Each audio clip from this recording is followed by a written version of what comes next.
Hi, everyone, and we're back with another episode of Success Builders. We have with us Amy Sue today. I have had the pleasure of speaking to her before.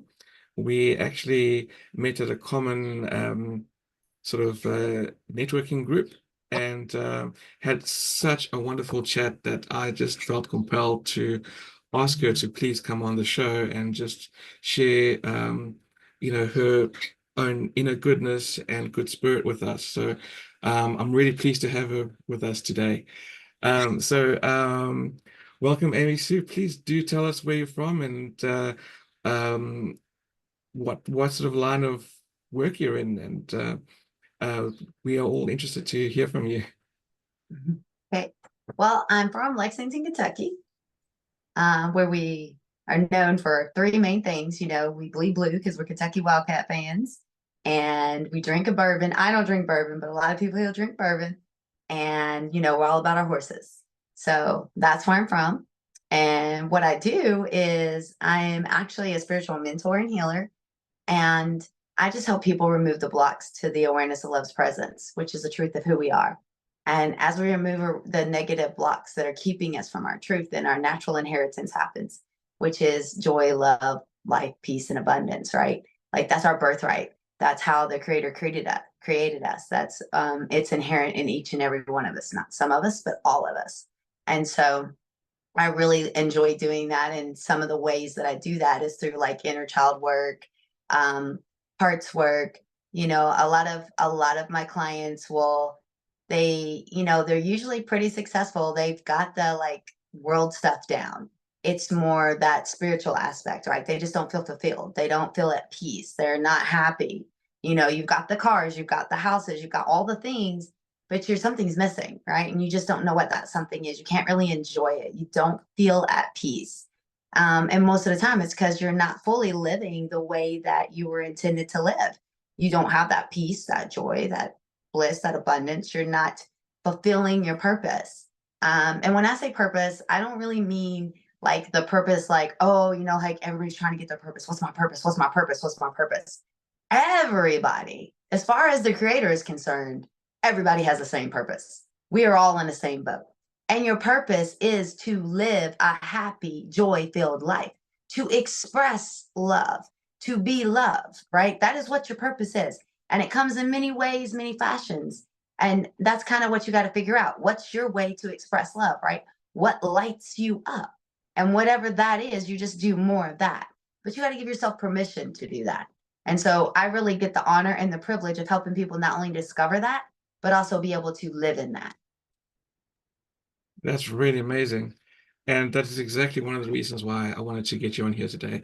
So would you agree with me that there are certain points in people's lives where they tend to lose their purpose more often than not? And it would probably be around traumatic events like essentially losing a job or losing a partner or losing a family member or something like that. Would you agree that those sort of milestones in life are probably points where it just feels like life has no meaning?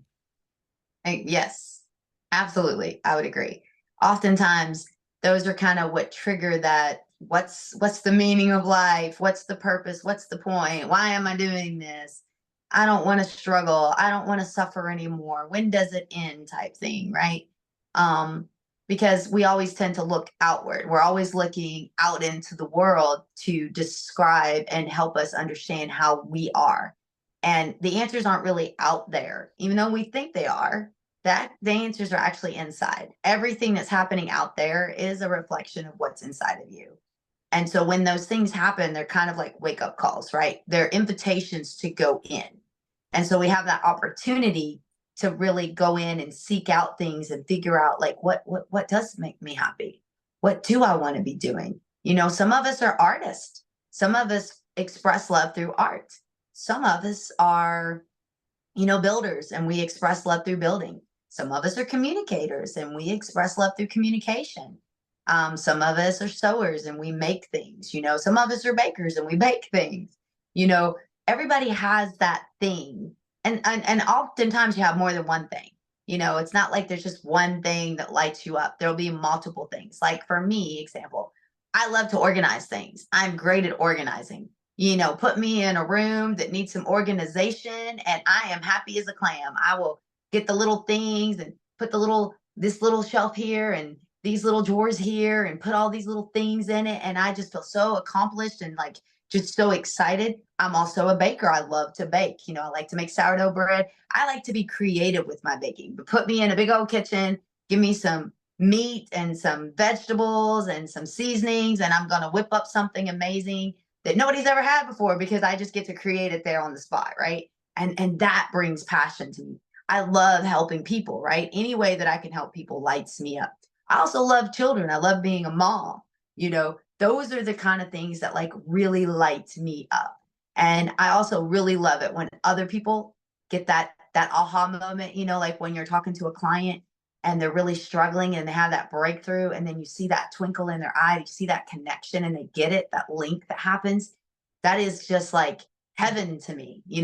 And so those are some of the things that really light me up. But it took me a long time to really discover that and then accept that, to really know that like these are the things that I'm here for. I'm a mom at heart. I'm a healer. I'm a baker, and I'm an organizer. Those are things, feng shui, those kind of things. Those are my jams. And once I understood that and I really got that, then it's just a matter of living into that, giving myself permission to really be that, and removing anything and everything that says I can't be that. Just getting it out of my life, whether it's a stinking belief, whether it's some kind of traumatic experience that made me feel less than, whether it's a skill set, whether it's a person in my life that's telling me that I can't do this, whatever those roadblocks are, just get them out of the way. And then living into that feeling of joy and just doing that. And then once you do that, then things kind of make sense. And then when those not so great days happen, when those hardships happen, because we do live in a level of form. We're here in this world and in this material world plane, we're going to have upsets. Things are going to happen. But when you're living in your joy, when you're doing the things that light you up, then you're able to get through those things. When you're not lit up and those things happen, they're disasters. They just take you down, right? So it's really good to live into your purpose, to live into your joy, because that gets you through those hard moments that are going to happen. Unfortunately, they do happen sometimes. No one escapes the world. We're all going to die. It's just part of life. We're all born and we're all going to die. And so there are things that are going to happen that are going to create grief and upset and sadness. We can't avoid that. And I know that a lot of people in the world nowadays get really confused by that and think, there's a lot of this languaging going around that, if I have a bad feeling, I'm bad. If I have a bad feeling, something's wrong with me. No, you're human. We're a spiritual being living in a human body, and the human body experiences pain. Now, suffering, you ain't got to suffer. Suffering, you never have to have that. But pain, sometimes things are going to hurt, and we're going to have grief. We're going to have sadness. People are going to leave and it's going to hurt. And you just have to allow yourself to experience that. But when you're living into your joy and you're living into your love and you're fulfilling your purpose, which is being happy and being joyful and being loving, when you're expressing love to the purest extent that you are possibly able to, then those things are just more milestones in life. You grieve to the degree that you love. You understand that grief is love. You understand that even pain, it's there to teach you something. It's not there to hurt you. Just like when you get angry, right? If you get angry and you repress it or you suppress that anger, what happens is it doesn't go anywhere. You're like, I'm not going to be angry. I can't be angry. Why am I angry? I'm not angry. No, I'm not angry. All the ladies know what I'm talking about. Your partner does something that irks you, right? And we're not supposed to be angry because we don't want to be drama queens, right? So your partner's like, are you upset? And you're like, nope, I'm not upset at all. Not at all. Not at all. Not in the slightest. And you're gritting your teeth. You want to tear their head off, but you're like, everything's fine, honey. but it's really not fine. It's so not fine. And you know it, but you don't, you suppress it.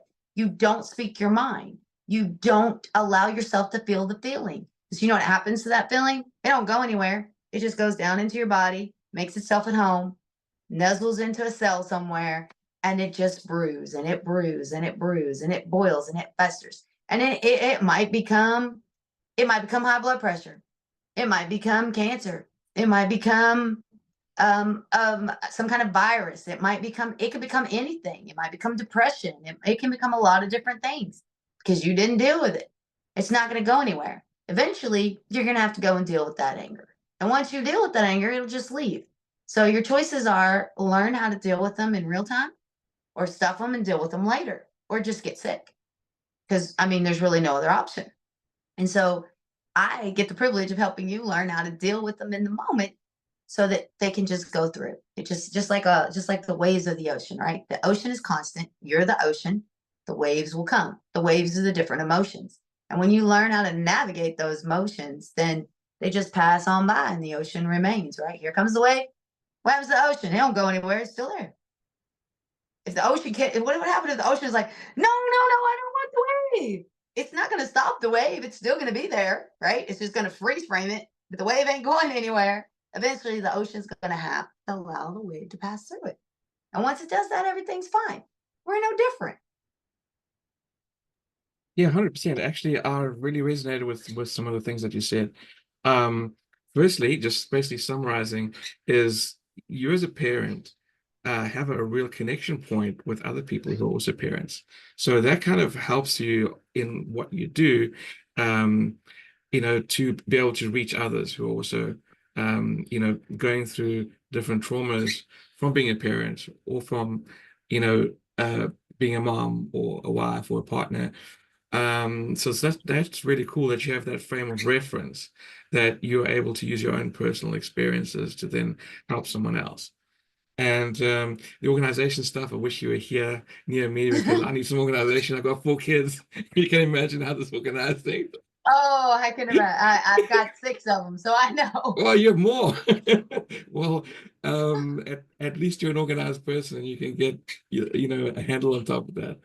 Um, and then I really like what you said about, because I totally believe in exactly what you said. Like you said that if you keep all your hurt feelings in, all your trauma inside, and you let it bottle up, you land up actually becoming sick.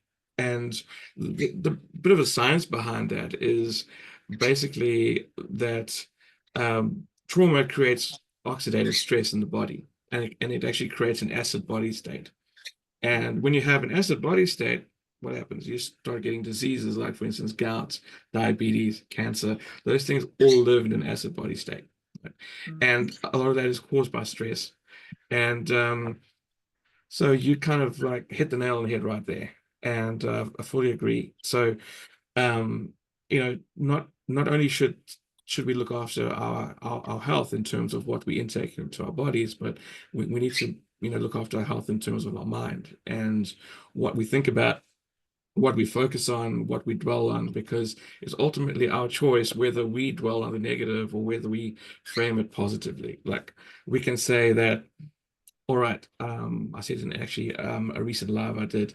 So, for example, if you lose a job, right, you can sit in there and say, "Oh, woe is me. I don't know how to get another job now. You know what's going to happen to me, now, and I feel like, I have no purpose anymore." We can reframe that and say, "Hey, I actually can go and make a purpose now. I can decide what my purpose is going to be. I can go and create an opportunity that I never had time to do before." And so rather than dwell on the negative, you can kind of like switch it around and make it forward looking and,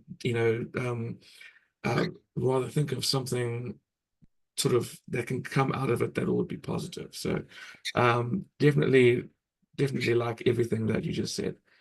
Now, earlier on, you mentioned about inner child healing. Can you tell us a bit about that and what impact that has on people? Oh, yes. That's inner child healings are like literally one of my favorite healings because they're literally life changing. They're transformational. You will never be the same. And basically, so you have to think like when coming into the world as a child, right? Then you're very impressionable. You don't know anything, and people are going to teach you everything. So they teach you who you are, they teach you all kinds of things. And sometimes even well-meaning parents can instill some not so good beliefs in you, right? And then sometimes you just really do have traumatic experiences where you have abuse of any kind. It can be emotional, physical, sexual, a combination of them, but they do cause us to have trauma. And so what happens is those children, when you're a child and say you get abused, then what happens is the child kind of freezes in that abuse because you cannot go against your parents, right? So say your parents abuse you in any type of a way. You need them for survival. Like literally, you need your parents to survive. And so you cannot go against, you can't make them bad. So what you do is you're going to make yourself bad, or you're going to kind of like freeze that moment, right? And you just don't deal with it. It gets frozen and it stays in you the same, much the same way if you suppress anger or repress anger. Well, the childhood things that happen to you, you will freeze it and kind of like hide it away and you just forget about it.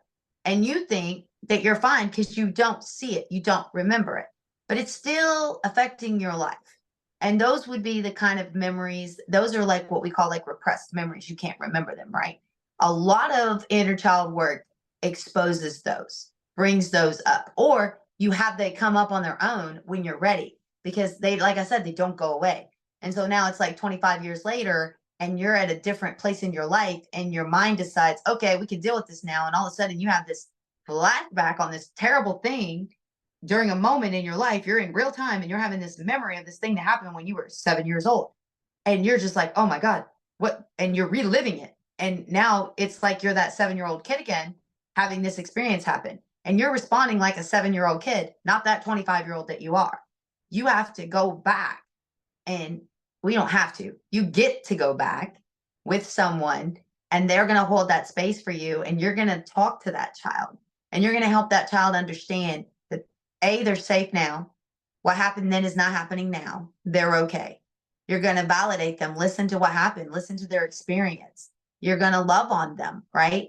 And then you get to actually let them know that now you're an adult. They're okay. You are them, right? And you're going to protect them. You're going to keep them safe. And when you convince them of that, they will let go of that fear or whatever that thing is that they were holding on to. And the best part is that they have gifts. They take things. Like, for example, let's say you were a kid, they got told to shut up all the time. You weren't allowed to talk. Your parents just wanted to be quiet, right? You weren't allowed to talk. If you talked, you got smacked upside the head. So when that aspect freezes, it takes with it your voice because it knows that if you speak your mind, you're going to get smacked upside the head. So to take that voice with it.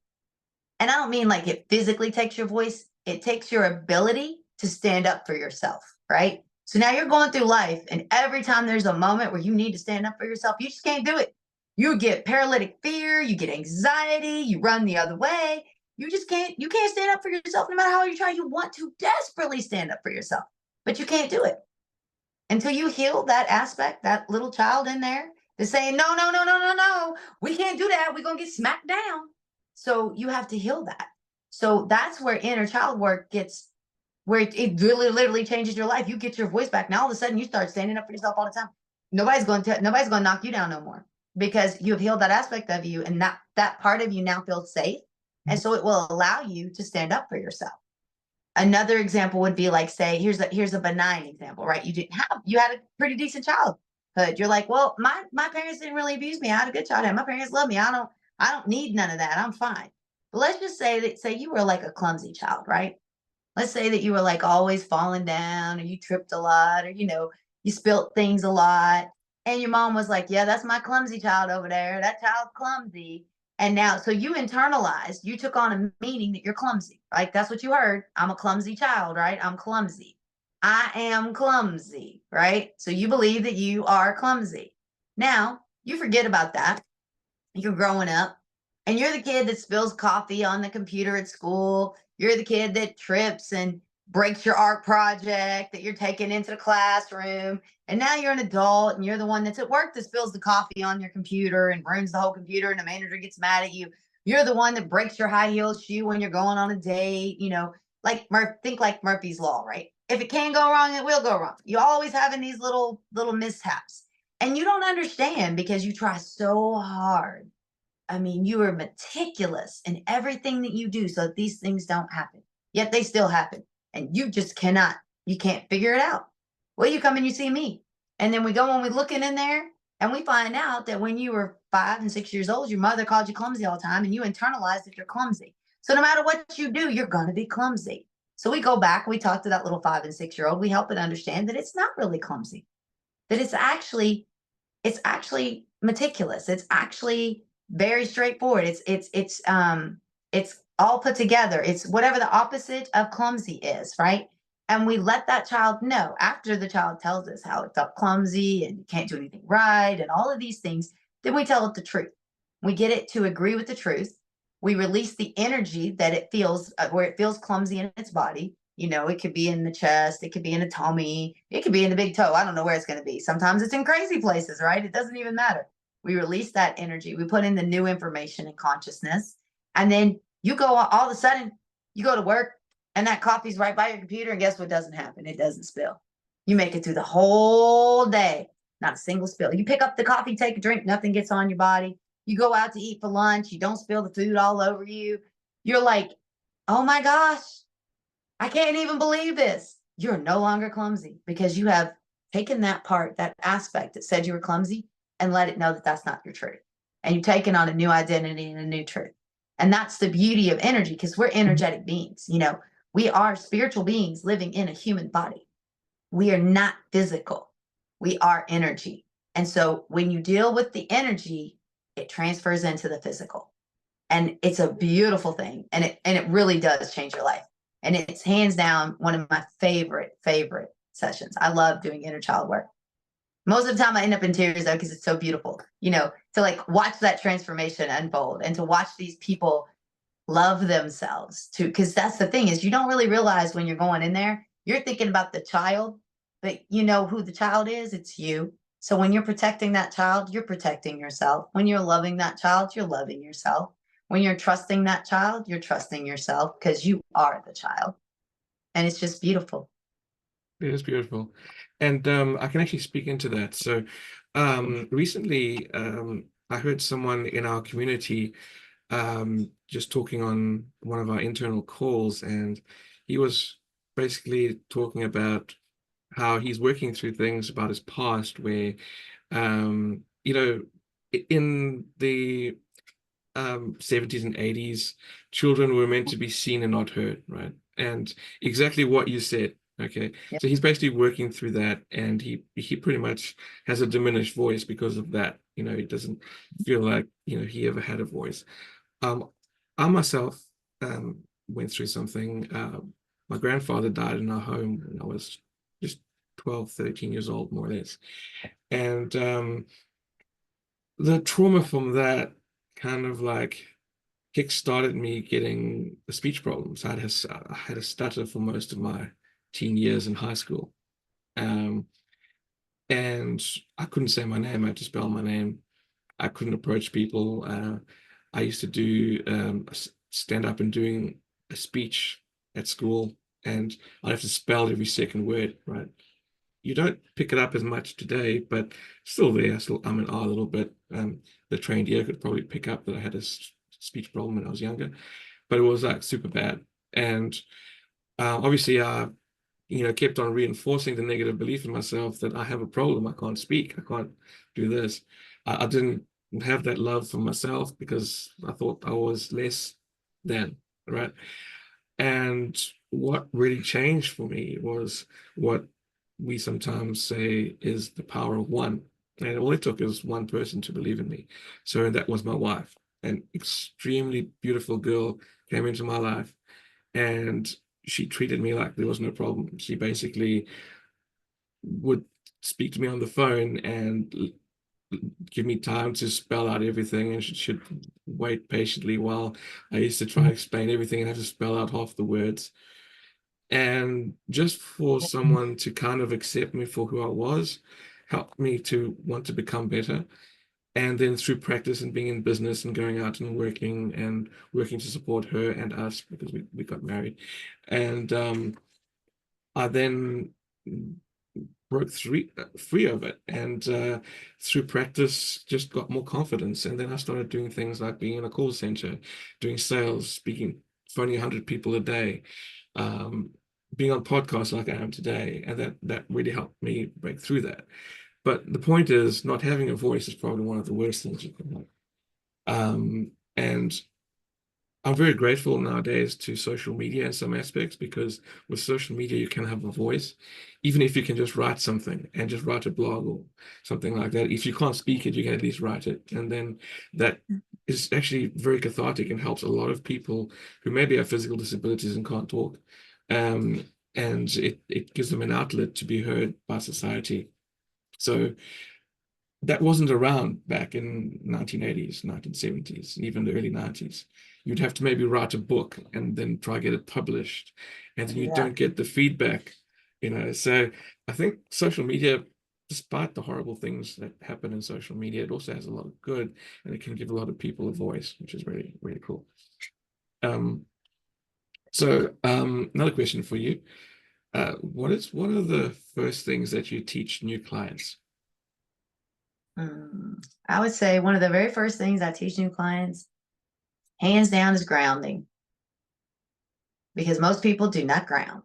Most people don't even know what grounding is. You say grounding and they think, what you trying to ground me for? I'm a grown person. I don't need to be grounded, right? Most people think that that's what grounding is. Like you think like when you were a child and you got in trouble, you're grounded, right? Because you didn't do this thing. So go to your room for a day, or you're grounded from the TV for 2 weeks or whatever. But grounding is actually, again, we are spiritual beings living in a human body, right? And so because we're spiritual beings, you know what we like to do? We like to kind of move up. We move up in our energy. We can kind of move out the body. We kind of like looming up in here, and we're not down in the body. And especially if you've had trauma, especially if you don't feel safe, one of the first things you will do is be like, peace out. I'm going to be outside of my body. I'm here in the ethers, and the body is just kind of doing what it's doing. And you don't even realize that that's the case. You don't know the difference until you know. You don't know what you don't know, right? And most people have no idea. So I like to ground them, because once they get that grounding experience and they feel the difference of like actually being in their body, I tell you, everything, you think you're powerful up here in the spirit world. When you bring the spirit and the body together and you stay anchored in, that's where your true power is. That's really the only way you're going to have any power, because there's only so much you can do when you're in the ethers. You need to bring your spirit into your body fully. And so, for example, one of the ways that we can ground, there's this thing called the five senses, right? So I will have people like just kind of look around and you just name the things, and you can do it in your head or you can do it out loud. But like, I see a picture, I see a light, I see a doorknob, I see keys, I see a map, I see a hummingbird, I see a chair, I see a welcome sign, I see shoes, right? Then you're gonna like, hey, what do I hear? I can hear the sound of my own voice. I hear the wind blowing outside. I hear some rustling noise. Um, I hear the dryer, you know, and then what do I smell? I smell the perfume that I'm wearing. And you might not smell anything sometimes, and that's okay. It's not about actually having, you don't have to get a sense. It's about coming into your senses, right? So you're tuning in. What do I smell? What do I taste? I taste the blackberry drink I just took a drink of, right? And then what do I feel? Not your feelings, touch, feel, right? So like I feel the wood on the chair. I can feel the coldness of the phone. What do you feel? I feel my jeans. I feel my jacket, right? And so now you've actually gone through all your senses and you've brought yourself fully into your body. And then what you're going to do is you're going to take a deep breath in through your nose. What time is it? And you breathe out. It is now. Where am I? You breathe in through your nose and breathe out. I am here. And you're going to do that 3 times. And then you're going to fully be in your body. and you're going to realize, like, literally things look clearer, brighter, you're just there. So that is one way that you can ground, and you can do that anytime, any place, and nobody even has to know you're doing it, because you don't have to say it out loud. You're just doing it in your head. Nobody knows what's going on, but you're grounding and anchoring yourself. Another way that you can do it is just plain earthing, because again, we have an electromagnetic field over our bodies. Some people call it an aura.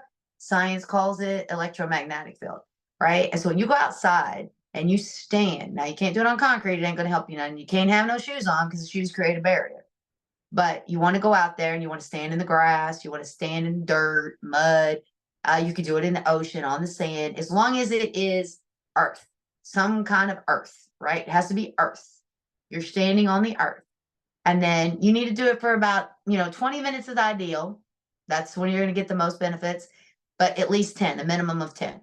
And what happens is your feet actually connect to the earth, and the earth will actually start pulling the impurities out of your body. So anxiety, frustration, any of that stuff that's not supposed to be there, the earth will literally pull it out.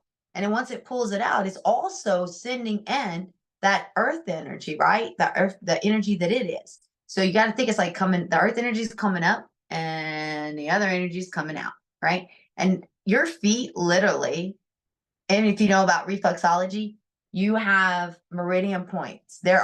Every part of your body is connected to your feet. Have you ever wondered why? Seems kind of crazy, doesn't it? Like, Yeah, why it's is interesting. every part of my body connected to my feet? Because that's your grounding cords. Those are your cords. So when you ground into the earth, they're literally releasing. So those illnesses, those sickness, all of those things, grounding is so important for so many reasons. And people don't know. They just don't know because they're not talked about. And so I like to teach people about that, because when they learn it, you know what they do? They go home and they tell their kids, they tell their parents, they tell their families, they tell their friends, they tell their colleagues. And then, if we had a world of grounding people, I think anxiety would be gone. It just wouldn't exist anymore. And so grounding is important. You can also energetic ground, because here, let's be real here. You can't always run outside and get in the grass when you get upset. You just can't do it. If the kids at school, they can't run outside. Oh, see you later, teacher. I need to go ground. That's not going to work, right? And if you're at work, you can't tell your boss, forget about this meeting. I need to ground. You catch me outside in the yard. It's not going to happen, right? And so there's an energetic way to ground, because intention, again, we are energy beings. So your intention is everything. And so you literally have, if you look at your spine, you know how your spine goes down at the very bottom down there, that little thing looks like a tailbone. Well, that's where your energetic grounding cord is. There's an energetic cord that's in there. You can literally set the intention to drop that cord, and you can let it go down into the center, all the way through the earth to the very center and core. It's going to anchor into your special spot. And then you just think, visualize that little cord getting thick like a cable. Now you've got a grounding cord. So you know what happens? That you get frustrated, send it down that grounding cord. You get angry, send it down the grounding cord. You get sad, send it down the ground. You get anxious, send it down the grounding cord. And then the first thing you start feeling anxious, anchor in, ground, release the energy, right? Because that's who we are. We can do those things. But people don't know, so they don't do it because they just don't know. You can also energetically release the roots. You can think of yourself like a tree, like I'm a big tree, right? You can be any tree you want to, maple, oak, pine, it doesn't matter, whatever tree you want to be. And then you just visualize you're going to use your feet. You're just going to visualize the roots coming out of your feet and anchoring into the earth and just kind of saturating, just like a tree roots do, right? Just going down into the soil and just really getting deep and saturating. And you'll actually notice when you do those things with your intention, you'll start feeling heavier. Your legs, sometimes your legs will feel real heavy. They'll start feeling heavy. You'll feel grounded. You will literally feel like you are in your body. You feel heavier and things get clearer. So those are multiple different ways. And you don't have to do all of them. You can just try any of them. I give my clients multiple different ways to do it. And then they kind of experiment with it and they play around with it. And there's some that they're going to love, and those are the ones they're going to do. And there's some that they don't really care about, and they don't got to do them. Because there's so many ways. There's even more ways than what I told you, but I just gave you multiple different ways to ground. That's really cool. I've actually experienced that before. I've done the one where uh, you focus on what you see and what you hear, and then you go right down to your breathing and everything, and it does work. I do suffer a bit from anxiety, which is part of the reason why I had a speech problem, I guess. And there's one of the techniques that you do learn. So very interesting. And I didn't know it was actually called grounding. And interesting that there's a physical grounding where you go outside. I have tried it once or twice. Actually grew up wearing shoes all the time, and it probably wasn't good for me. And um, I have now, as an adult, started to go a bit more into the garden with my kids and take my shoes off. I've actually tried that a few times. Not always practical because sometimes it's been raining and the ground's wet or whatever, and you don't want to get muddy and that. But I mean, when it's a nice day out, definitely do it. In fact, today I don't have shoes on right now. I'm not sure why, but it just so happened that I don't have shoes on. You're talking to you. Although I don't have ground, I got carpet, but yeah. So that was actually pretty cool. And it was very good to know. And those are coping techniques that anyone can just use. Very simple. I mean, if Mhm. they have to run outside and ground them, just do it. Just run outside. If you feel you're just going to break down or whatever, and you just can't handle it, just go outside. Just go stand in the ground, and Yeah. and then do what you also did, just to kind of focus on things and being present. I think more of that was about actually being present in the moment, being present in your body, rather than your mind racing 100 kilometers per hour and being in Yep. 10 different places at once. Um, so like I was actually doing it while you were talking. I was focusing on the flowers behind you there. I was focusing on the other one, and then Oh yeah. the white one and the pink one. And I was actually doing the visual side of things. I didn't go as far as the hearing and the breathing, but I was actually doing it while you were talking. It's quite relaxing. Yes, it is. It really does work. And Yeah, it cool. is, it will bring you out of it. Because the thing about anxiety is that anxiety cannot exist in the present moment, right? The key to getting out of anxiety is by being present. It is Yeah, future thinking, it's future and yeah, past. It's not in the present moment. If you're in anxiety, you are not in the moment. It's not possible. If you're in the moment, you cannot be in anxiety. So the cure to anxiety is getting back into the present moment any way you need to. There's a billion different ways to do it, but you got to get present, because the moment you get in present, anxiety goes away.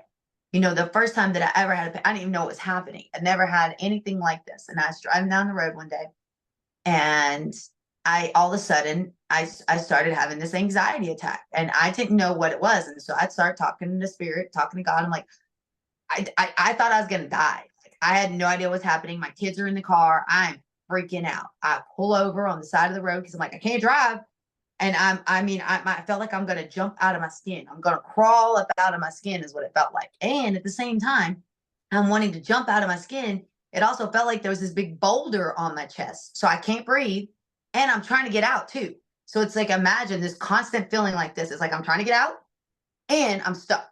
It's horrible. It was yeah. it That's was not good. awful. Yeah, And I had no idea what was happening. I've never experienced that in my life. I did not know what was happening. Thank God I had God. That's all I can say. Because I agreed. was flipping out and my kids are in the car. And so I'm like, God, what do I do? God, what do I do? And God's like, breathe, breathe. Come home to me. Be here now. You're okay. I am here. It's okay. Everything is okay. Breathe. Look around. Like literally, God walked me through the process. And all of a sudden, that feeling was just gone. And I was like, oh, thank God. Now, it did come again later. And then I'd be like, oh, no, what did it again? And Spirit would be like, remember what I told you. And then I'd be like, okay, ground. And it'll go It's like a away. form of spiritual grounding. Yes. And so I would tell people every time they get anxious, I'd be like, you don't have to have that anxiety. Let me tell you. And people would look at me like I was insane. They would look at me like I was crazy and be like, that's not going to work. I've had anxiety for 25 years. I'm like, trust me. Just, are you willing to try it? Are you willing to try it? And then they try it and they'd be like, oh my God, this works. And they'd flip out. And some of them would love it. And some of them, it would scare them and they'd run away from it. And they wouldn't want, they didn't want to be in control, right? Mm. Because unfortunately, a lot of times we don't. we don't really want to be in control. There's a fear of being in control of our lives. There's a fear of taking complete responsibility for ourselves and everything in it. We Responsibility, don't that's really the want to word. do that. Yeah, exactly. We don't want to Yeah, do it.